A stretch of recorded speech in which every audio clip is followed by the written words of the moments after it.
दोस्तों, आज हम जिस भारत में रहते हैं वो बेहद आधुनिक और विकसित है, जिसने चंद्रयान 3 मिशन के साथ चांद पर फतह हासिल कर ली है, जिसने अपने मार्केट में प्रवेश देने के लिए विदेशी कंपनियों को घुटनों पर ला दिया है, जहां के लोग जींस और टी शर्ट जैसे कैजुअल कपड़े पहनकर घूमते हैं और जो कश्मीर से लेकर कन्याकुमारी तक बसा हुआ है। लेकिन क्या हम इसे अखंड भारत कह सकते हैं? बिल्कुल नहीं, क्योंकि एक वक्त ऐसा था जब अफगानिस्तान से लेकर म्यांमार तक एशिया के सबसे बड़े हिस्से में सिर्फ भारत ही भारत हुआ करता था। उस वक्त के लोगों का रहना, खाना और बोलना बिल्कुल अलग हुआ करता था। आपको जानकर हैरानी होगी कि इतने बड़े भारत में सिर्फ 17 करोड़ लोग रहा करते थे, जिनमें से करीब 10% पुरुष और 1% महिलाएं ही पढ़ी लिखी हुआ करती थी। शायद इसी वजह से मीलों दूर से आए अंग्रेजों ने हम पर राज किया था। लेकिन क्या आपने कभी सोचा कि उस दौर में भारतीयों की जिंदगी आखिर कैसी हुआ करती थी और वो कैसे रहा करते थे?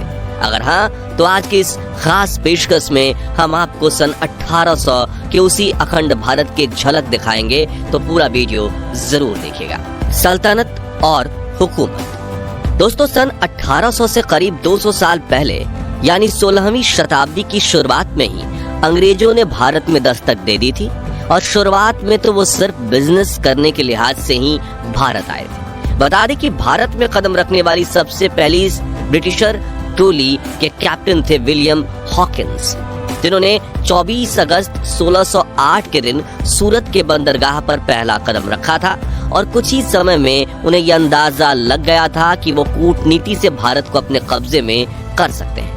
1631 में जब शाहजहां ताजमहल बनवा रहे थे, तभी अंग्रेज भारत में अपने पैर पसारने की कोशिश में लगे हुए थे। उस वक्त कुछ छोटे बड़े राजाओं के अलावा भारत में 2 बड़ी सल्तनत की हुकूमत चलती थी, जिसमें पहली थी औरंगजेब का मुगल एम्पायर और दूसरी थी मराठा साम्राज्य। ये दोनों शक्तियां इतनी ताकतवर थीं कि इनके साम्राज्य कोई अंग्रेज छू तक नहीं सकता था। लेकिन इनकी सबसे बड़ी कमजोरी थी एक दूसरे से नफरत। इसी नफरत का फायदा उठाते हुए अंग्रेजों ने कूटनीति की शुरुआत की थी और वो इन दोनों के बीच लड़ाई करवाने की काफी कोशिशें किया करते थे, ताकि वो बीच में बाजी मार ले।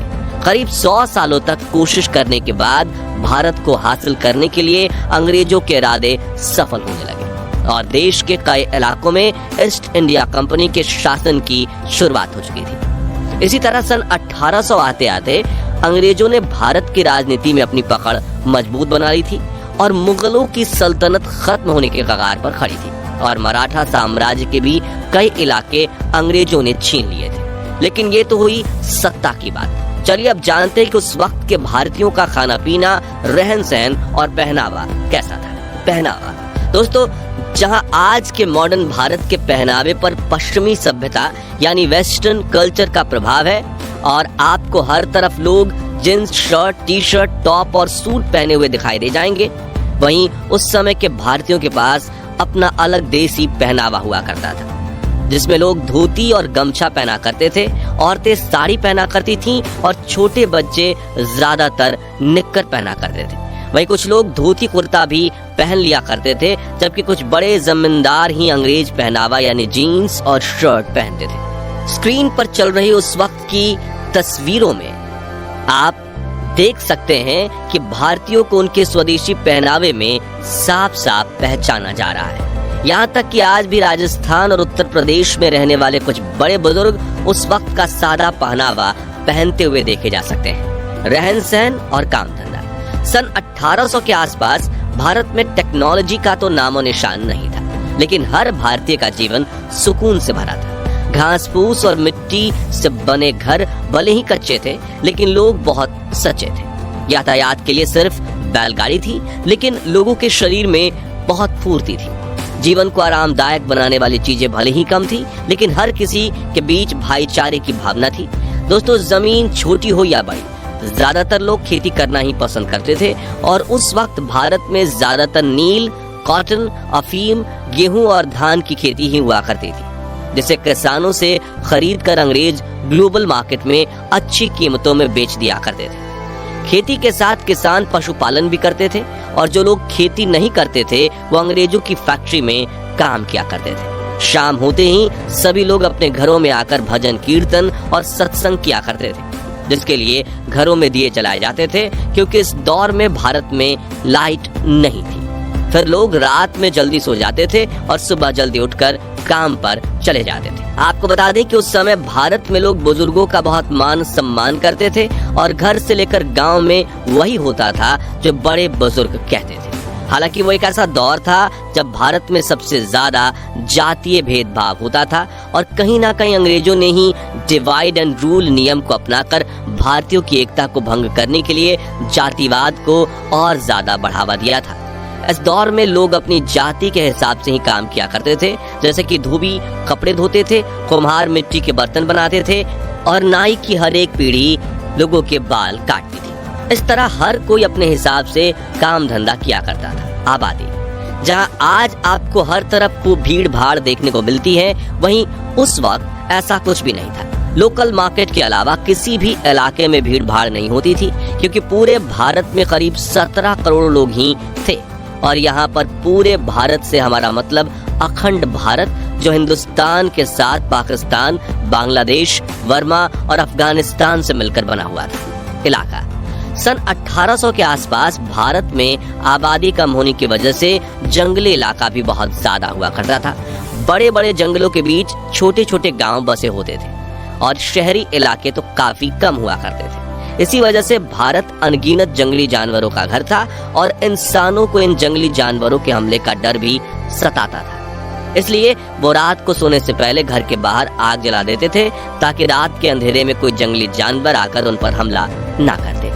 हालांकि जंगल होने का सबसे बड़ा फायदा ये था कि पूरे भारत में प्रदूषण का कोई नामो निशान ही नहीं था। उपजाऊ जमीन ज्यादा होने की वजह से लोग पोषक तत्वों से भरपूर खाना खाते थे, जबकि आजकल तो फल सब्जियां तक में केमिकल मिले होते हैं। हालांकि सड़कें कच्ची थी, लेकिन लोगों की जिंदगी अच्छी थी। जी हाँ, उस वक्त के भारतीयों की औसत उम्र ज्यादा हुआ करती थी। पैसों की किल्लत, हालांकि उस वक्त के भारतीयों की जरूरतें कम थी, लेकिन उन जरूरतों को पूरा करने के लिए आमदनी भी उतनी ही कम हुआ करती थी। एक तरफ जमींदार किसानों को कर्जा देकर ज्यादा ब्याज देकर उन्हें लूटा करते थे, तो वहीं दूसरी तरफ किसान बाढ़ और सूखे जैसी समस्याओं का सामना करते थे और अंग्रेजों द्वारा लगाए जाने वाले लगान तो किसानों की कमर ही तोड़ देती थी। हालांकि कुछ जमींदार और व्यापारी काफी अमीर भी हुआ करते थे, जिनमें ज्यादातर अंग्रेजों के साथ हाथ मिलाकर अपने ही देश के लोगों पर जुर्म ढाते थे। गांव का व्यापार, आपको बता दें कि उस वक्त भारत के गांव में ज्यादातर बार्टर सिस्टम का इस्तेमाल किया जाता था, यानी कि सामान के बदले सामान देना। जैसे कि 1 किलो धान के सामने 4 किलो शक्कर, पूरे महीने के अनाज के सामने पूरे महीने की सब्जियां और 5 किलो गेहूं के बदले 5 किलो दाल। इस तरह के व्यापार से लोग अपनी जरूरतें पूरी करते थे और पैसे का चलन काफी कम होता था। कुल मिलाकर उस वक्त के भारत की कुछ चीजें बेहद ही अच्छी थी, तो कुछ बहुत खराब। कहीं पर लोग बहुत खुश थे तो कहीं पर बहुत दुखी। लेकिन भारत हो या दुनिया का कोई भी देश, सदियों से संतुलन बनाए रखने के लिए कुदरत का यही नियम चलता आ रहा है। लेकिन गौर करने वाली बात यह है कि अगर 1800 के शतक में अगर ईस्ट इंडिया कंपनी के क्रूर अंग्रेज अगर भारत पर राज ना कर रहे होते, तो भारतीयों का जीवन और भी ज्यादा सुख समृद्धि से भरपूर होता। लोग गुलामी के बोझ के तले दबे ना होते और हर तरफ खुशहाली होती। हालांकि दोस्तों, जो बीत गया उसे तो हम बदल नहीं सकते, लेकिन अपने भविष्य को बेहतर जरूर कर सकते हैं। और इसी दिशा में आज का भारत काफी तेजी से बढ़ रहा है। फिर भी अगर आप अपने घर के बड़े बुजुर्गों के साथ बैठकर उनके बचपन के बारे में पूछेंगे, तो वह यही कहेंगे कि वो दिन क्या दिन थे। तो दोस्तों, अगर आपको अपने भारतीय होने पर गर्व है तो कमेंट बॉक्स में जय हिंद जय भारत जरूर लिखिए। बाकी हमारी आज की वीडियो में बस इतना ही। वीडियो अच्छी लगी हो तो इसे लाइक और शेयर जरूर करना। मिलते हैं जल्दी ऐसी और इंटरेस्टिंग वीडियो में, तब तक के लिए गुड बाय, जय हिंद।